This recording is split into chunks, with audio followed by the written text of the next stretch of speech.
பாத்தீங்களா அவ்வளோ சூப்பரான கத்திரிக்காய் கடலைக்கறி. உங்களுக்கும் இது செய்யணும்னு விருப்பமா இருக்கா?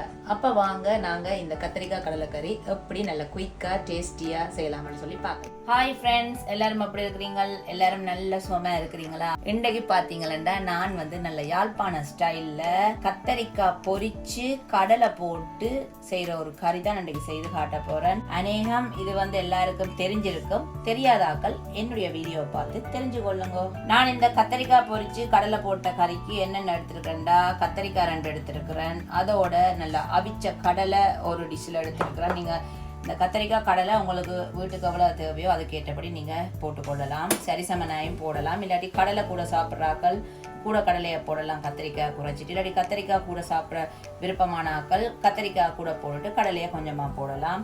அதுக்கு பிறகு நான் வெங்காயம் எடுத்திருக்கிறேன். நல்ல பெரிய 3 வெங்காயம், ஒரு 4-5 பச்சை மிளகாய், ஒரு கைப்பிடி அளவு உள்ளி எடுத்திருக்கிறேன், ஒரு கைப்பிடி அளவு கறிவேப்பிலை, கொஞ்சம் ரம்பையில போட்டால் கொஞ்சம் நல்ல வாசமா இருக்கும்.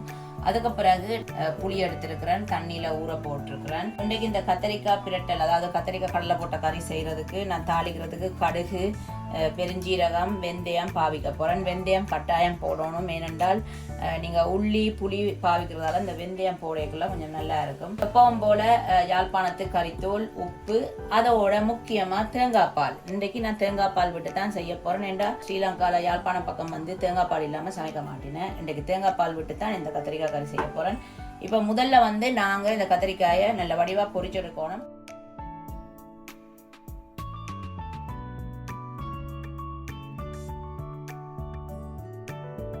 நான் இப்ப கத்திரிக்காய் எல்லாம் நல்ல துண்டு துண்டா வெட்டிட்டேன். ஆனா பொரிக்க போடுறதுக்கு முதல் கொஞ்சமா உப்பு போட போறேன்.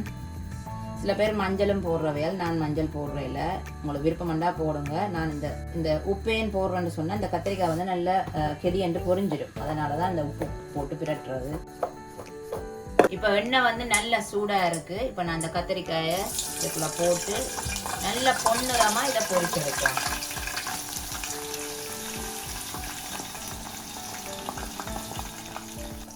இப்போ இந்த கத்திரிக்காய் பார்த்தீங்கன்னா நல்ல பொன்னிறமா பொரிஞ்சிட்டுது. இப்படித்தான் நல்லா பொரிச்செடுக்கணும். இப்போ நான் இதை நல்லா எண்ணெயில இருந்து வடிச்செடுக்க போறேன்.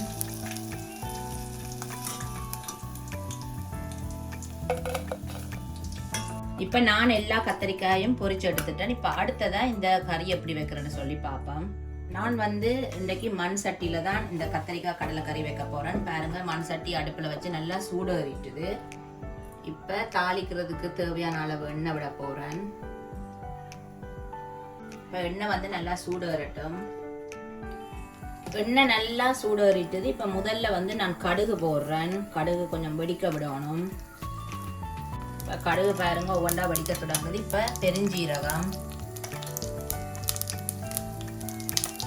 அடுத்ததா ஒரு கொஞ்சம் வெந்தயம்,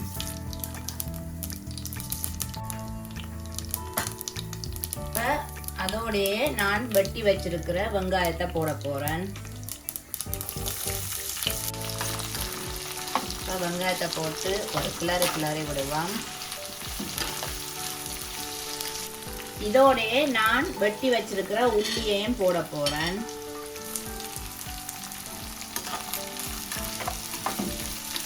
அடுத்ததா நான் எடுத்து வச்சிருக்கிற ரம்பையில பச்சை மிளகாய், இது எல்லாத்தையும் இப்ப நல்லா பொன்னிறமா வதங்கணும்.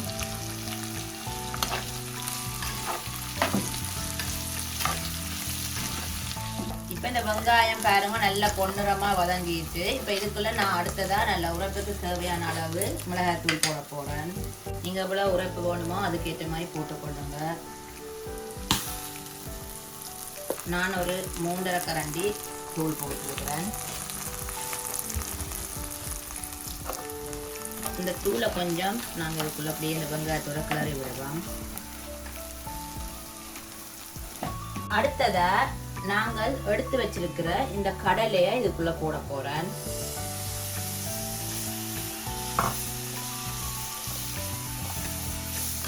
இப்ப நான் ஒரு 1/2 கப் அளவு தண்ணி விடுகிறேன். இந்த தூள் எல்லாம் நல்லா கொதிச்சு வாரதுக்கு. அதோட தேவையான அளவு உப்பும் போட போறேன். உப்பு நீங்க உங்களுக்கு ஏற்ற மாதிரி பார்த்து போட்டுக்கொள்ளுங்க. இப்ப இதை மூடி இந்த தூள மனம் போந்தனைக்கும் கொஞ்ச நேரம் கொதிக்க விட போறேன்.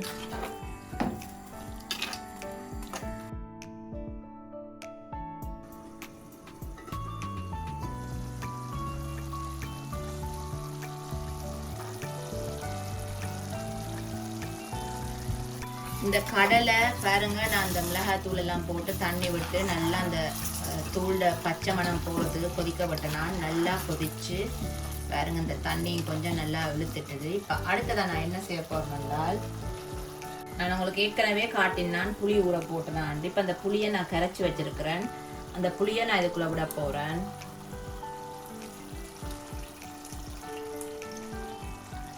இப்போ புளி விட்டாச்சு. புளியை நல்லா கிளறி விடுவோம். சட்டி நல்லா சூடாக இருக்கிறபடியா இது கொதிச்சு கொண்டே இருக்கும். அடுத்ததா இதுக்குள்ள நான் தேவையான அளவு தேங்காய் பால் விட போறேன்.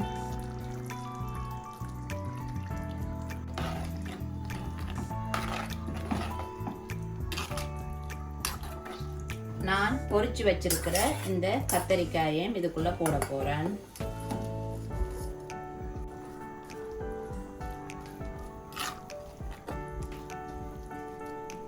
இப்போ இதை நாங்கள் மூடி ஒரு 10 நிமிஷம் நல்லா கொதிக்க விடுவோம். ஏனென்றா இந்த கத்தரிக்காயில் இந்த புளி உப்பெல்லாம் நல்லா ஊறணும். மூடி ஒரு 10 நிமிஷம் கொதிக்க விடுவோம்.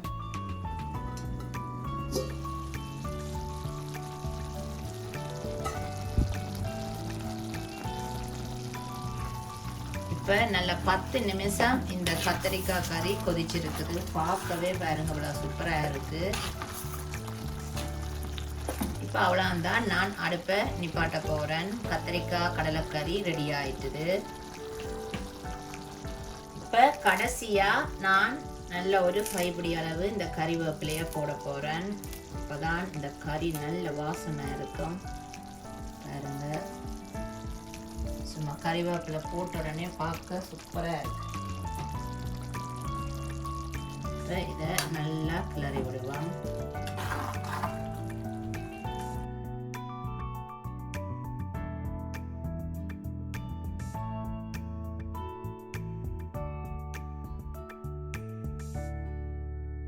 இதை நீங்கள் நல்ல சுட சுட நல்ல பசுமதி சோறோ இல்லாட்டி பானோ நல்ல புட்டுக்கு இல்லாட்டி இடியப்பத்துக்கு தோசைக்கு நீங்கள் எது கூடவும் இது சாப்பிடலாம். அவ்வளோ சூப்பராக இருக்கும். வேற என்ன ஃப்ரெண்ட்ஸ், இன்றைக்கு நான் செய்து காட்டின இந்த கத்திரிக்காய் கடலைக்கறி உங்களுக்கு பிடிச்சிருந்தா நீங்களும் வீட்டை செய்து பார்த்துட்டு எப்படி வந்தேன்ட்டு எனக்கு கமெண்ட்ல சொல்லுங்க. மறக்காம எனக்கு தொடர்ந்து சப்போர்ட் பண்ணி சப்ஸ்கிரைப் பண்ண எல்லாருக்குமே ரொம்ப ரொம்ப நன்றி. நான் இதே போல இன்னும் ஒரு வித்தியாசமான வீடியோட நான் சந்திக்கிறேன். அது வரைக்கும் பாய்.